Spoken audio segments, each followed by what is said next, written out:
Not at all. So I think attendees are just coming in right now. So we can probably get started in just a couple minutes. Okay, you let me know when I need to open the meeting. Yeah.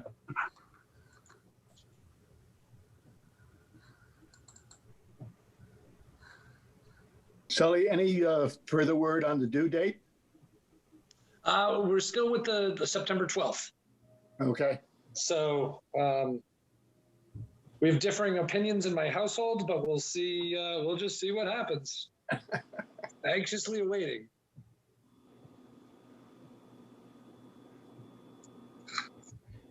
Are we aware of gender, or is that going to be a surprise? We're going to have a little girl. Oh, fantastic. Yes, very much so. Oh, congratulations, Brian. Thank you so much. Is this your first?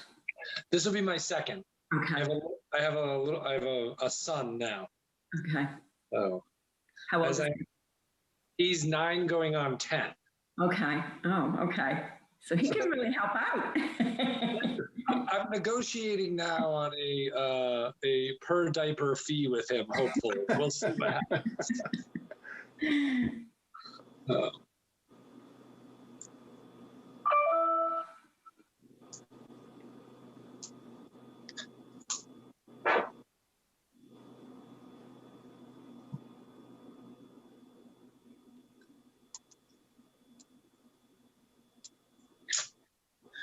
So Andrew Cromartie, if you want to just confirm once everyone is let in, then we can commence.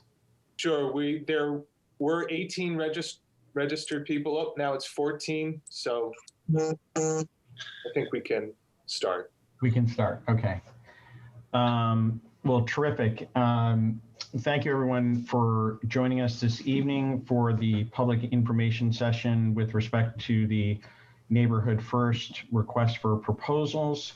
I'm Tucker Holland, the Municipal Housing Director. I'm pleased to have an esteemed panel tonight, which include Ken Bogrand, the town's real estate specialist, Brian Sullivan, the chair of Affordable Housing Trust Fund, Andrew Vorse, the Director of Planning, Tobias Glidden, the sponsor of Article 37, Neighborhood First from the 2019 annual town meeting, Brian Turbett, the town's finance director and chief procurement officer, and Vicki Marsh, town council. This session is really intended to be for anyone attending tonight who has questions about the RFP itself, the process, the program. So no question is off limits, and we encourage anyone to please speak up. I'm just going to go through a few of the dates associated with the RFP, and then I will turn it over to Tobias to just give some introductory remarks and background on this program. The RFP was issued on August 12th. Here we are at the public information session tonight on August 27th. We have a registering deadline for the RFP of Friday, September 25th. And what registering basically means you do not have to register in order to submit a proposal, but by registering, you will automatically be informed with respect to any amendments to the RFP as well. When a question comes into the procurement office, you will, if you are registered, ultimately be provided with that question and the answer, even though it may not have been a question that you yourself asked. The deadline for inquiries or asking questions is September 30th, so there's still plenty of time to email in your questions. But following September 30th, the key due date is October 22nd at 10 a.m. in the morning. That's a Thursday, and that is the date and time by which all proposals must be submitted and complete. I can't stress enough the importance of submitting on time.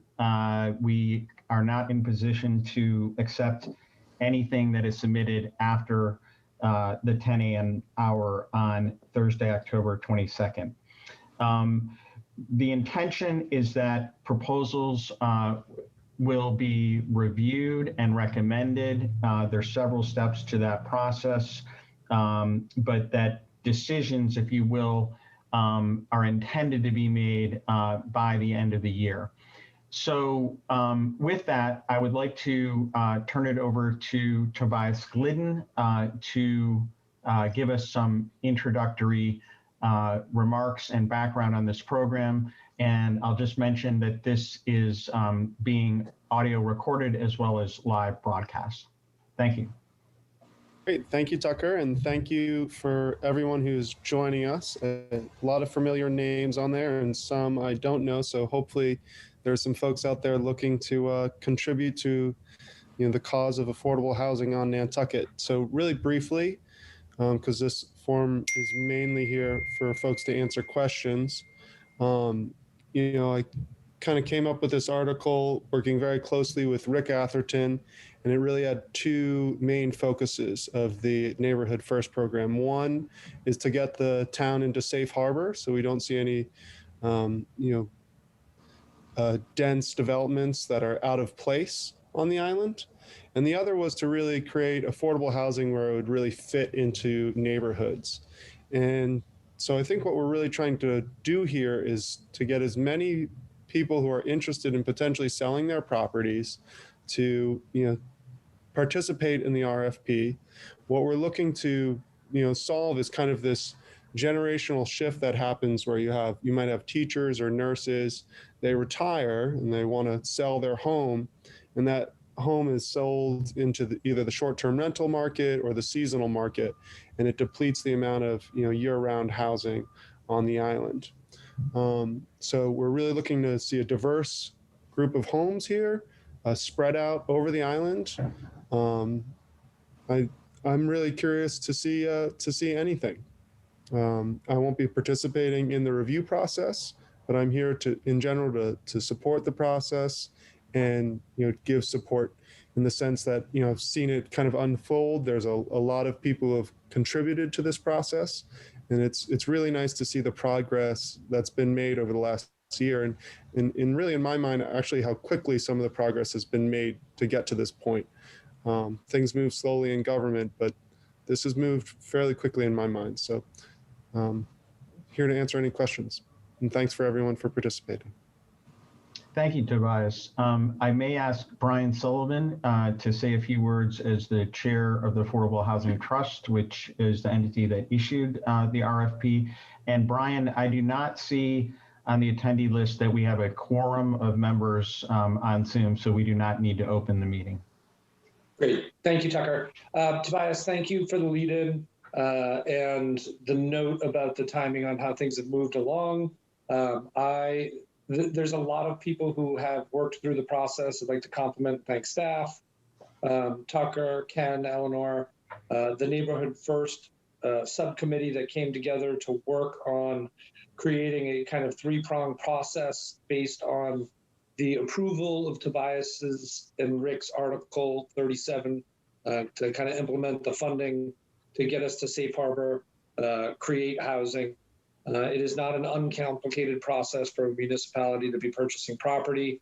So here we are today, kind of to answer questions on what are the complications, what is the process, and how do we get there to continue to maintain safe harbor for our community to be able to provide safe, clean, affordable housing for people who need it. So I don't want to drag on too long and say too much, but there's anyone and everyone is welcome to attend our regular monthly meetings. We would encourage it. It's now easy with Zoom, or reach out offline if you have any questions to myself, any board member or staff, Tucker, Ken, or Eleanor, if there's anything we can help with along the way.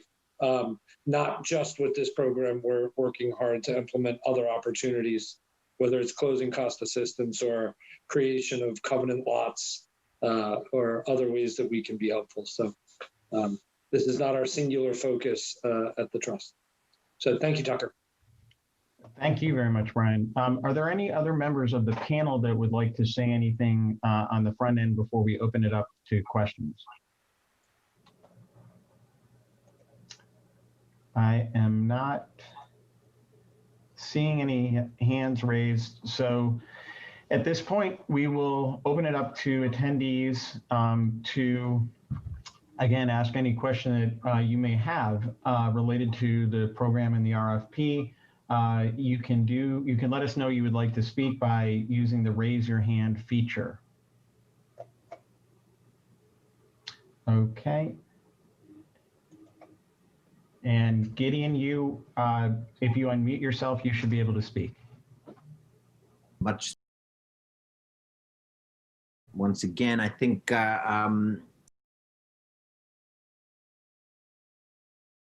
trust and everyone involved. I know that these are issues that kind of affect the quality of life for everybody on the island. That me and my father and my family have been doing over the past several years have been trying to add more year-round housing to the island. And one of the questions that I think is on my mind is a couple, actually. Number one, if we have multiple properties, is that seen as a positive, or is the goal to kind of split it up and have individual submissions? And if they are looking for multiple properties from a single seller, would I submit individual applications, or would I submit one application with a schedule of all the units I'm willing to sell? So I'm going to actually let town council address this as well, but I believe that if one owned multiple properties and they wished to make a submission or put in a proposal with respect to those, you would be putting proposals in on an individual property basis. Vicki?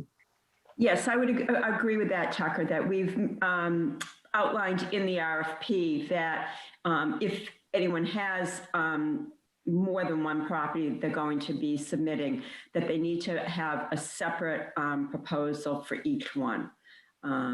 So we'd be looking for separate documents that would complete each package as well, because when we open these packages up, obviously, we want to make sure we have all the documents for consideration. So. Thank you. Does that answer your question, Gideon? It does.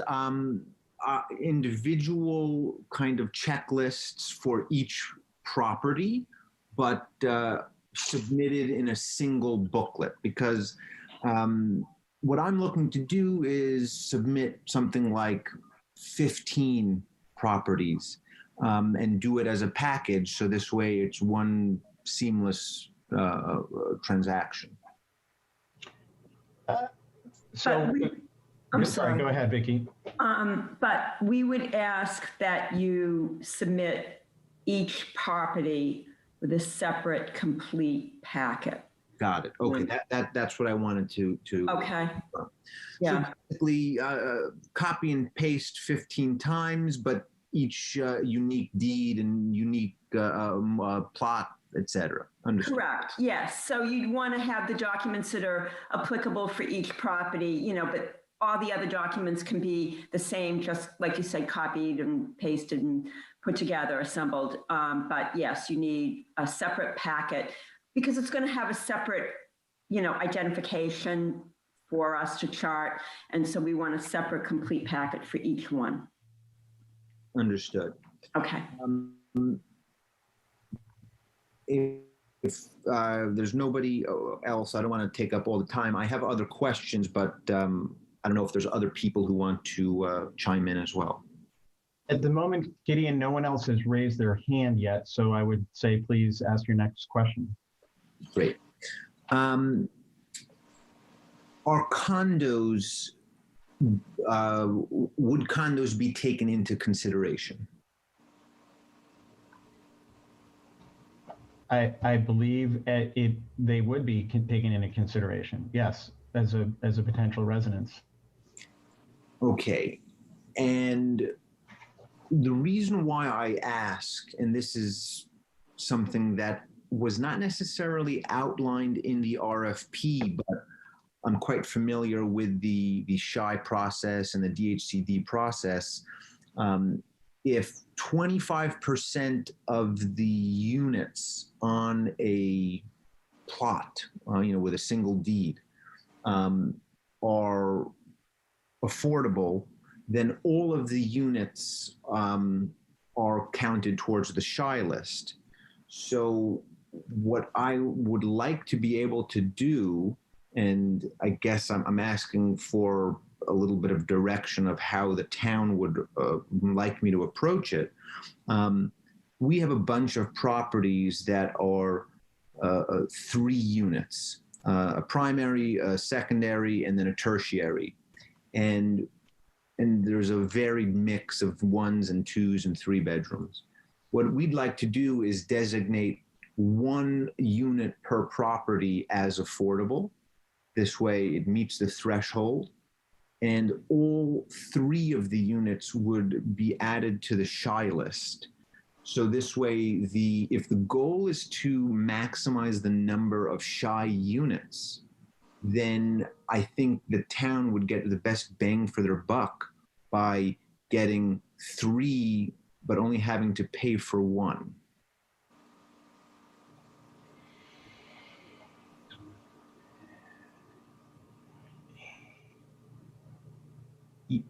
Yes, I understand what you are suggesting. Are you saying that you would be submitting individual applications for each of the condominiums to be purchased under this program? Currently, none of the properties that we own or manage are condos. Everything is standard, lot with 3 rental properties. Mm-hmm. Everything is year-round housing, and everything has a standard 12-month lease.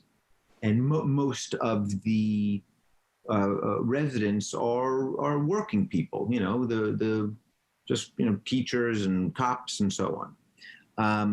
And what I would like to do, my attorney on Island, Steve Cohen, we've already started exploring the process of converting everything to condos.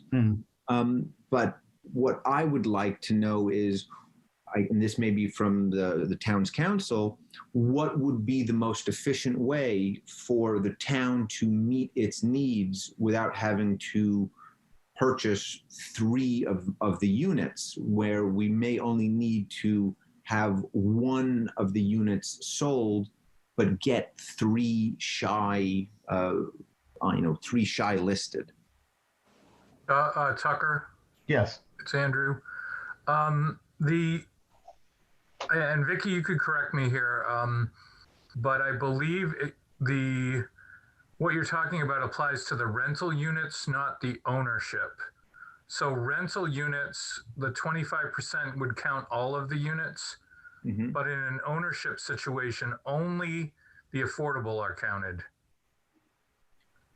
I understand. Okay, so and these units are going to be rented out, or is the town looking to acquire them and then, I guess, resell them as affordable? So it's my understanding that this program is for SHI eligible rental housing, so that we would be having these apartments or condos. They're going to be rented. They're not going to be owned. So we're not going to be selling these off to another buyer. So ultimately, who is going to be managing and maintaining these properties? Is the town going to basically, become a landlord? Well, the intention would be, and it's a bit TBD, depending on what we receive in terms of interest from this program and so forth, but we likely would be seeking a third party, perhaps nonprofit management company. Understood.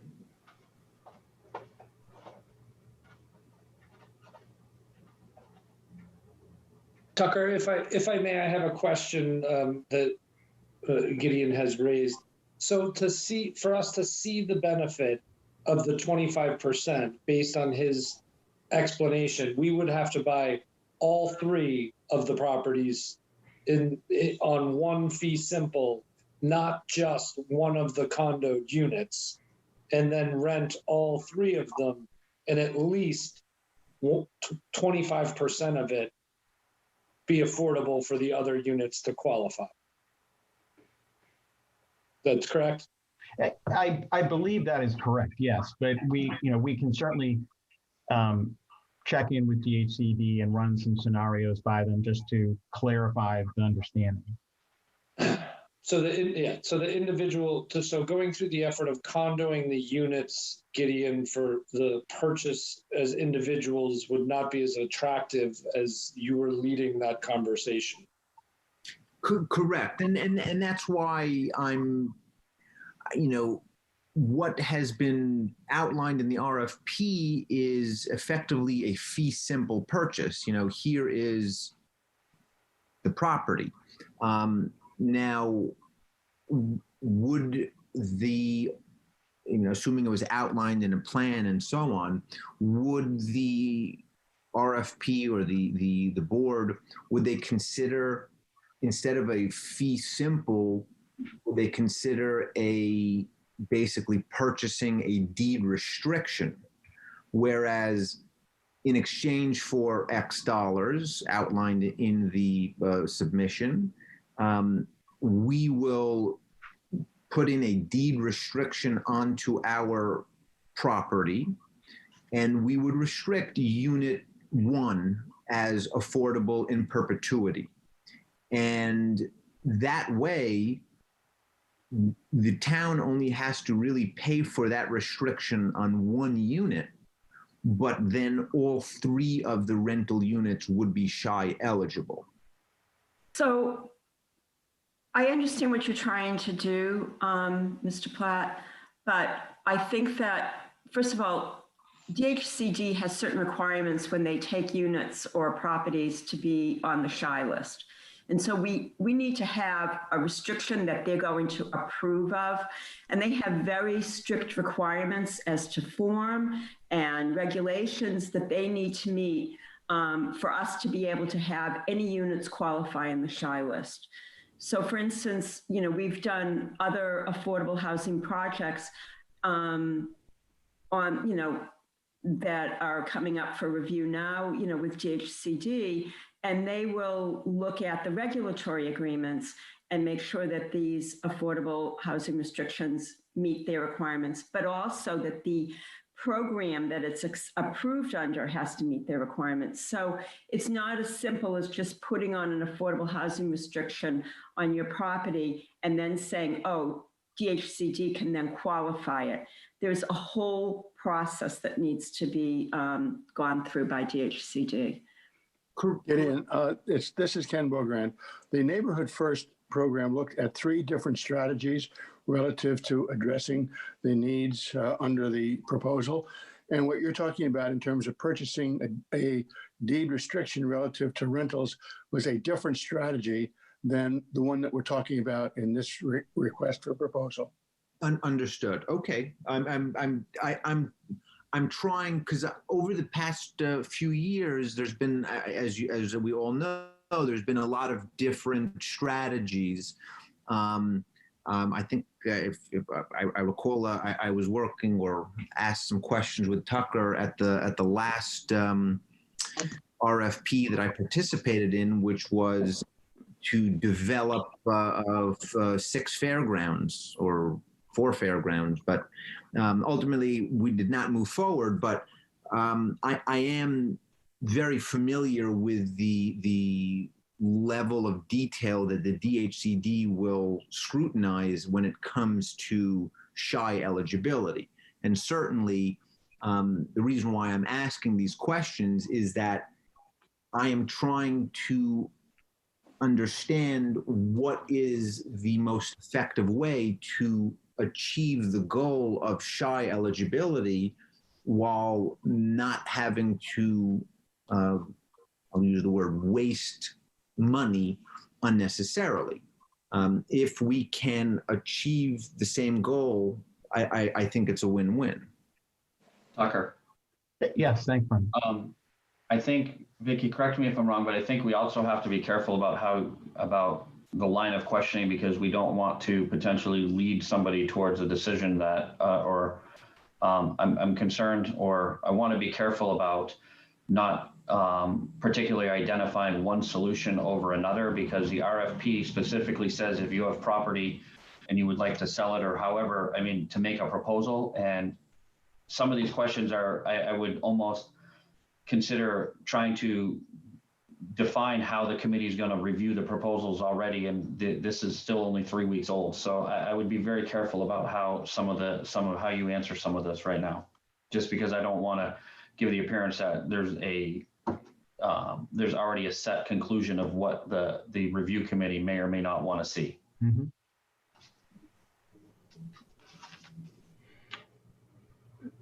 So are there any, again, I do not see any other hands raised at this point. I'm sorry. So I'm going to, Gideon, I'm going to have Mary Longacre ask a question now. Thank you. Good evening. For somebody who is not in the business of buying and selling real estate, let's say it's a property where it's been in the same ownership for decades, and so that this is a new sort of option, and perhaps one that they want to take advantage of. Normally, you would go to a real estate agent to list the property. You would get an offer. You would get a purchase and sale contract, and then move to the final sale. And so a realtor and a lawyer would be involved. For somebody that's looking at this program, should they be working with a realtor? Should they be getting legal advice before submitting a response to the RFP? Or is this more like the preliminary step of listing the property?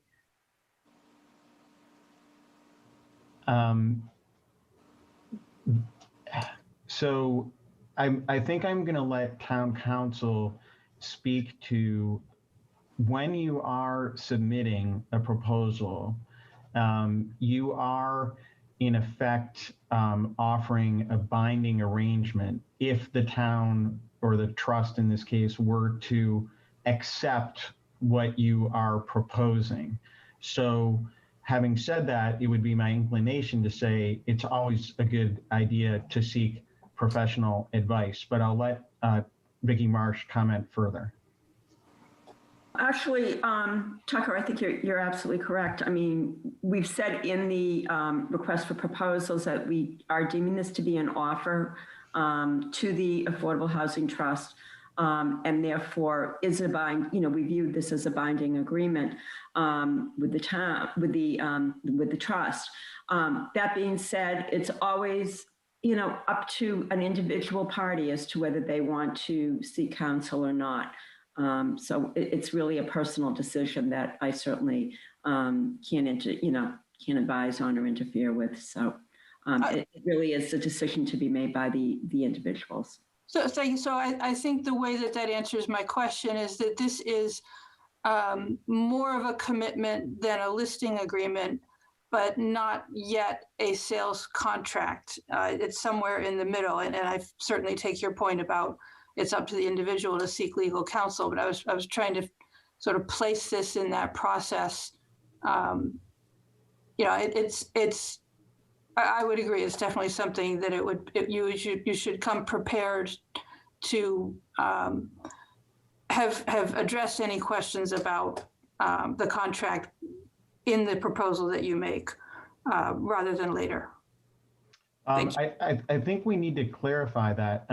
Again, I'll turn to Attorney Marsh, but you are in effect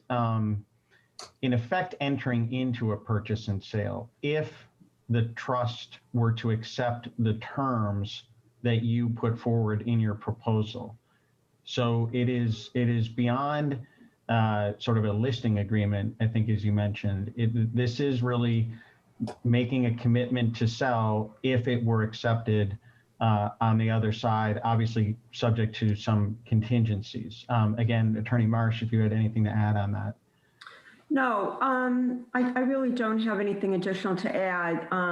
Like, we've tried to put the information in the RFP that basically states that we deem this to be an offer to purchase, you know, on the part of the, an offer to sell on the part of the trust to be able to purchase this property. So I think it's important that the proposer consider, you know, the legal ramifications and decide how much information they need from counsel and whether it's the right choice for them to seek, you know, legal advice.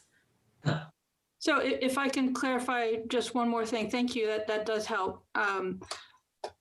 If the proposer's proposal is accepted by the town, there would be very little further negotiation at that point. Is that a correct understanding?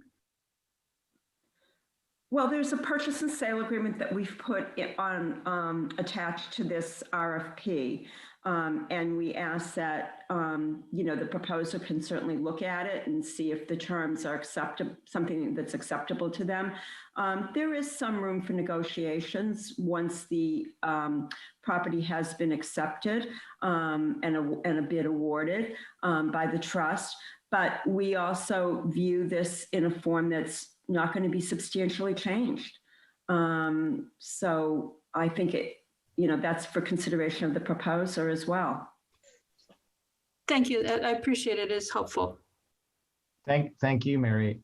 We have another question here from Billy Cassidy.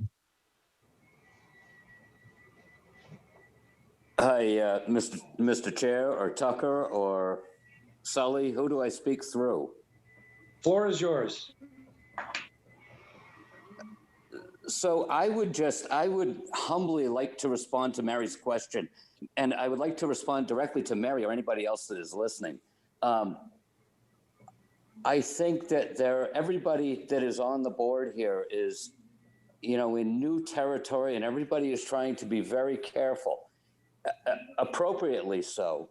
I would suggest if there are any members of the public that are entertaining thoughts of participating in this, you have to be represented by somebody that is, you know, knowledgeable and active in the sale and resale of property. There's a wealth of people on Nantucket that could help you.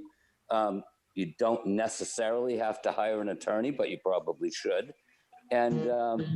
And that's all I have to say on that part. But I think it's important that everybody recognize that there is not a lot of flexibility, or there probably would not be a lot of flexibility in what amounts to or what is a P&S as part of this process. And that's all I've got to say. Thank you. Thank you, Mr. Cassidy. So we do not have any hands raised at the moment. That was stupid. Billy, you're still live. Now you're not. Tucker, could I add something in? Yeah, please. So, you know, for anyone out there, I would just add in, I think part of the idea is that if you want to sell your property, here's an opportunity to sell it for a good cause. You know, once you make the decision to sell your property, you should sell your property. This isn't a This isn't like a maybe I'm feeling about it. This is like you're committed to doing the right thing for the community. You're going to get paid for it. There's money on the table to do the right thing. And secondly, I think, we've had some conversation around, different ways of the committee evaluating this. And, my hope would be that we'd just see a number of different proposals. I don't think, I wasn't engaged in the drafting of the RFP or kind of the evaluation process, but I think the intention behind the article is to have a diverse array of options in different locations on the island and serving different needs. So maybe some one bedroom, you might have a shed on a little lot you want to sell. You might have a townhouse with, 3 or 4 dwellings on it that you'd like to sell. And I think we want to examine them on their own pieces. But if you're prepared to sell, this is an opportunity to do it and do it for a good cause. And I'd encourage you to submit whatever you are interested in selling. Thank you. Again, we don't have any hands raised at the moment. Maybe we'll allow just a couple more minutes here if folks are formulating a question. Are there any panelists who would like to add anything in the interim at the moment? And I'm not seeing a lot of hands raised, although we do have a question from Penny Dye. Hi there. I think I want to sort of echo what Billy Cassidy just said, and I think one of the things that maybe we did not discuss as in depth as we might have on the Affordable Housing Trust is how do property owners who may want to participate establish value on their properties? I mean, they can have an appraisal, which costs money and takes a long time. They can have opinions of values from brokers, but people who are not doing this for a living need some sort of professional guidance. Thank you. Thank you very much, Penny.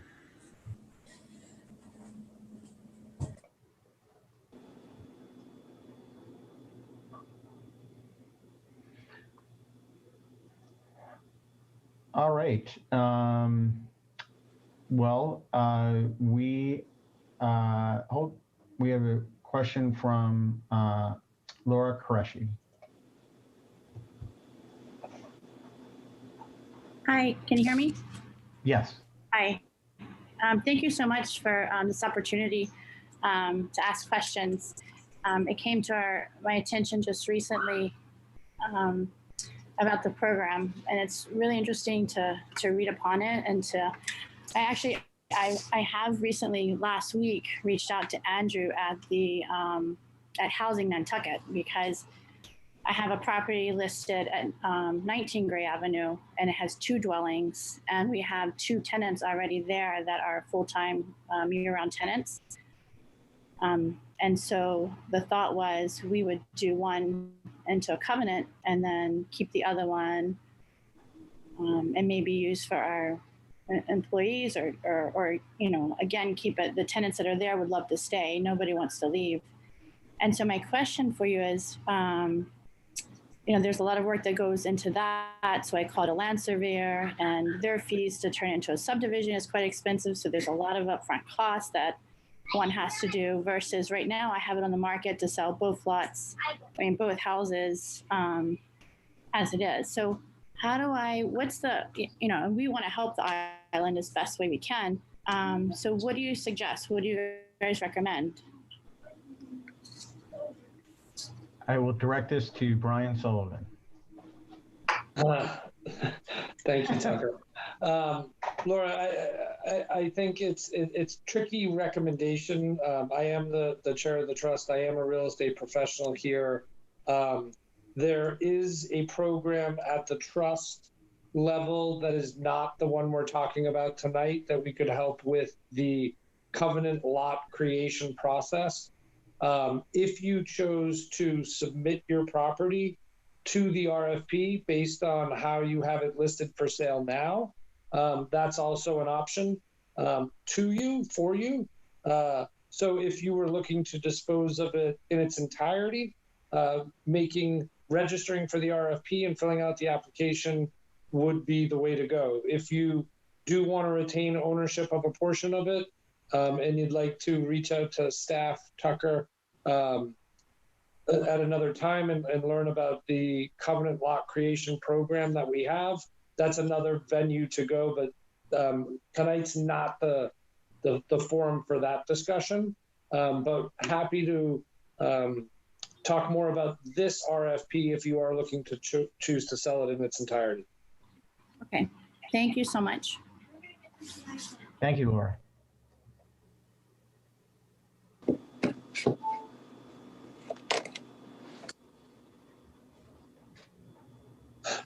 Tucker, I have one question for the general public in the sense of timing in their proposal, and this may apply to someone like Laura. Or in your proposal, you can put any timeline out that you would like to close on the property, whether it was near term in the next 3 to 6 months or a longer term, 1 to 2 years. Is that a correct statement? If you were looking for, planning on other aspects or existing tenants or. So again, I'll turn this to Vicki Marsh, Town Council. That's correct. So there are in the criteria that the individual seller would submit is when you're looking to close. So certainly, if there are certain restrictions on closing for different owners, certainly make them clear. And that will also be considered, when we're evaluating the different properties. So yes, by all means. Okay, we do have a couple more questions. Gideon Platt. I'm going to try to keep it short this time. I'm unclear from the RFP whether or not a proposal of a lot that I could build the units, would that be something that is considered, or would that just be considered raw land? So again, I'll have Attorney Marsh confirm, but a lot can be considered under this program. Correct, but effectively, what I mean, in terms of timing, I would propose in the offer to build X, Y, and Z, and then sell it at a at the contract price. But I guess I can just put that into one of the proposals. So the question is, could one submit a proposal that would incorporate the construction or build out of a certain number of units on the parcel? Correct.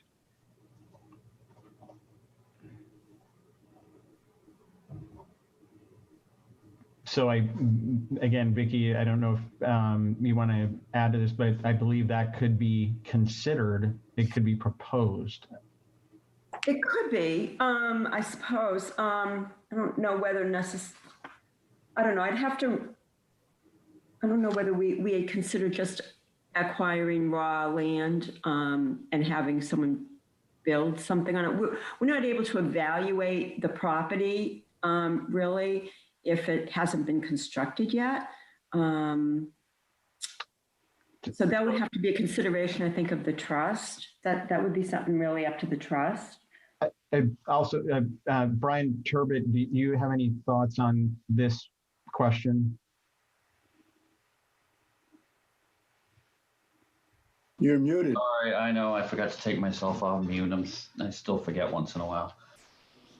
I mean, Tucker, I think that anybody can make a proposal. The whole purpose of this is to generate interest and to see what proposals are there. We've included as required in the RFP the rating criteria that will be used. So when somebody's making a proposal, you know, they should be looking at the rating criteria and matching their proposal against it to see what it looks like. So I don't know that there's anything in the RFP that would prohibit vacant land.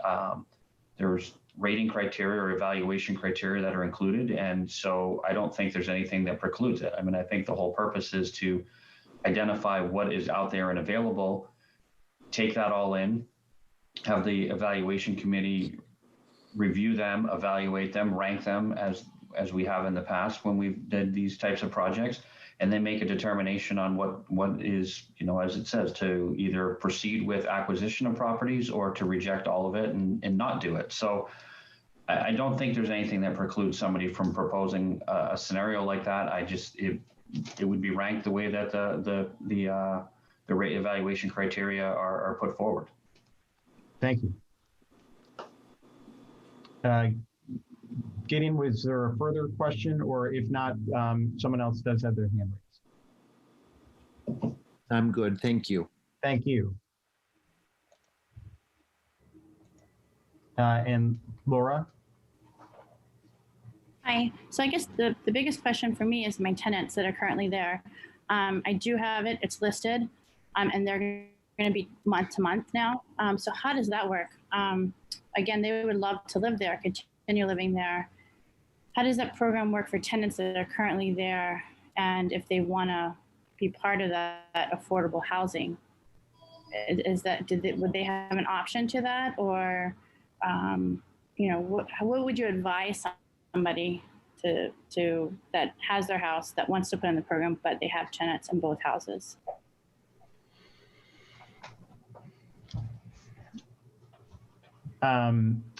So I don't know that whether I can advise, but what I can say is that the process by which, and Andrew Vorsa alluded to this earlier, that DHCD will recognize rental units on the subsidized housing inventory, and it is a requirement of these funds that whatever they produce in terms of housing, that it count on the SHI list. That is a requirement. In order for homes or rental units to be included on that list, as previously mentioned, at least 25% of the number of units at a particular location must be filled through an affirmative fair housing marketing process, which includes a lottery. So I think the reality is that there needs to be at least one or more vacant units that would represent 25% or more of the available units to be able to put into this lottery in order for the total number of units to count. Laura, was that clear? Yes, I'm just learning about the SHI list and the 25%. Sorry, I'm just now trying to catch up on it, but yes, it is. Please do not apologize. We're all still learning. Yeah, we've been doing this for a while, and there's a lot to learn. So yeah. Was there another question, Laura? You had answered that as far as closing. So the deadline, as you mentioned, is really in by October. I'm looking at the 10 a.m. I'm trying to look at my notes, sorry. October 22nd at 10 a.m. Correct. And so, it would be ready to go. That's the thing. So, we would just put any time. We would give a date, or. No, I think, Brian, this would be a question from Brian Turbot. There would be some time period would need to bond the funding from October 22nd to then be able to have a closing. There would be, but we can sit down in advance and we could figure out a rough idea of what we needed and be able to do it relatively quickly. It wouldn't take much time at all. So Laura, we could act quickly. It would be, how would you act with your tenants as far as them vacating?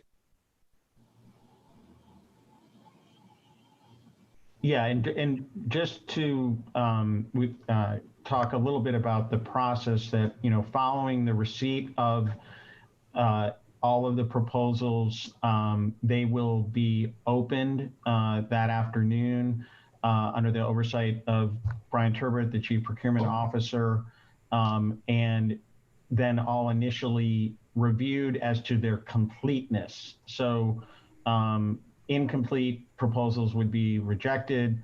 Those deemed complete would then get distributed to the review committee, who would then go about reviewing, rating, as Brian mentioned, and making recommendation to the trust. And ultimately, it would go through the select board, given the dollar amounts that we're talking about.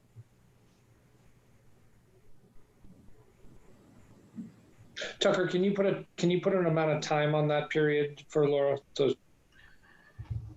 Well, it's a little tough to give it an exact time period, because in part we don't know how many proposals we might receive, and that will influence perhaps the length of the work of the review committee.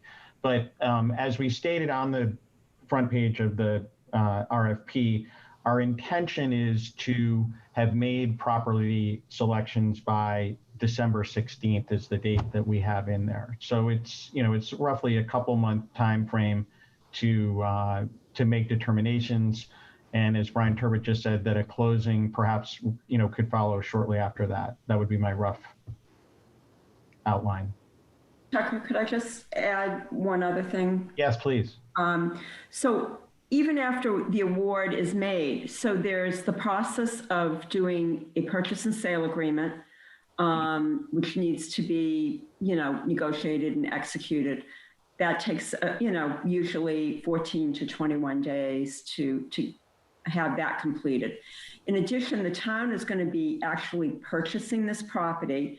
Or the trust is going to be actually purchasing the property. So we're going to need to do a title examination of the property to make sure that the title is good, clear, marketable title, and determine whether there are any encumbrances on there.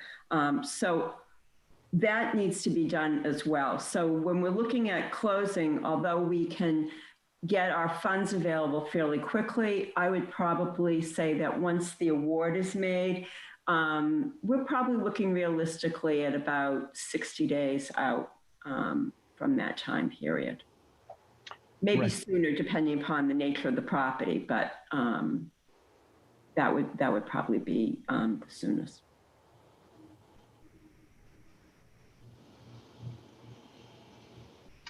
Does that answer the question, Laura? It does. Thank you so much. Thank you very much.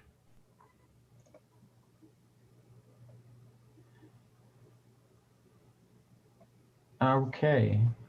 Well, I see a few folks anyways have started to drop off from the attendee list. I don't see any additional hands raised at the moment. So I think we will wrap things up here. I very much want to thank the panelists for being part of this public information session as well. Very much would like to thank those attendees, particularly those who had asked some questions that not only benefit themselves in terms of asking them, but the answers benefit everyone and all of us. So I think with that, we can conclude the public information session unless any of the panelists would like to make a closing remark. Certainly, we are hoping that folks will take a close look at this program and consider submitting a proposal. Tucker, just one thing for me, for the record, I just want to make sure people understand that you can register and follow the process and get all the answers to any questions asked throughout the entirety of the process without making a proposal. So if you want to follow this process along in detail up until October 20th, before making your decision whether you're going to submit a proposal, you can register and follow along very closely and be informed along the way and make your decision, I don't want to say late, but up to the wire. And to a point that you've made at the trust, if a proposal is made late at 10:01, it will not be on October 22nd, it will not be able to be reviewed. That's correct. And thank you for bringing up the registering, Brian. It really is very important if you are considering submitting a proposal to register. I received a note during the session from the finance director, who said we really do require people to register because it will ensure that they receive, as I mentioned, amendments to the RFP, which undoubtedly will come out. It's just normal to the RFP process that there may be an additional document which someone must complete, or there may be a slight revision in some wording to further clarify, or so forth. So please register if you are at all considering responding to the RFP. And as Brian just noted, by registering, it does not obligate you to submit a proposal. It just keeps you in the loop and ensures that you're in the best position to submit a proposal. And Brian Turbot, anything further I should say there, or you should say? No, I think that, I mean, it is critical that they register not only to receive the addenda, but registering ensures that you receive all of the proper documentation, and some of that documentation within that RFP is statutorily required. And if it's not received as part of the proposal, would automatically be rejected, which would take you out of the process. So that is why we require registering on the town's website to get the proposal. Thank you. And just again, for clarification, that's found on the finance department section of the town's website? Actually, procurement has its own page, and on the left-hand side of that page, there is, on the town's website, there is bid postings, and it's about halfway down. Yep. Thank you, Brian. Well, again, I thank everyone. I thank the attendees. I thank the panelists, and we hope this has been helpful. And you can submit any additional questions that may come up subsequently by emailing simply procurement@nantucket-ma.gov. And again, if you are registered, you ultimately will receive a copy of any question that is asked and the answer that is provided, even if you did not ask that question. So thanks, everyone, and have a good night.